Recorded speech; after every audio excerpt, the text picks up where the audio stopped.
একদিন গ্রামের ধনী জমিদার রমেশ চৌধুরী তার জমির এক অংশ কেড়ে নিল গরিব বিধবা মালতীর কাছ থেকে। মালতী কাঁদতে কাঁদতে কালো ঠাকুরমার কাছে গেল। ঠাকুরমা ঠান্ডা গলায় বলল, যে অন্যায় করে সে শাস্তি পাবে, কিন্তু তার মূল্য দিতে হবে। মালতী রাজি হল, কিন্তু বুঝতে পারেনি সে কি ভয়ঙ্কর কিছু করতে চলেছে। রাতের বেলা ঠাকুরমা এক পোড়ো বাড়িতে গিয়ে মাটিতে এক গোল চক্কর একে কিছু মন্ত্র পড়তে লাগল।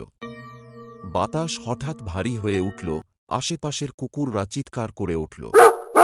মালতীর চোখের সামনে একটা ছায়ামূর্তি গড়ে উঠল। তোমার প্রতিশোধ নেওয়ার সময় এসেছে। ভয়ঙ্কর ফলাফল। পরের দিন থেকেই জমিদার রমেশ চৌধুরীর বাড়িতে অদ্ভুত ঘটনা ঘটতে লাগল। তার খাবারের থালায় হঠাৎ করে কাঁচের টুকরো পাওয়া গেল। মাঝরাতে তার ঘরে আগুন জ্বলে উঠল।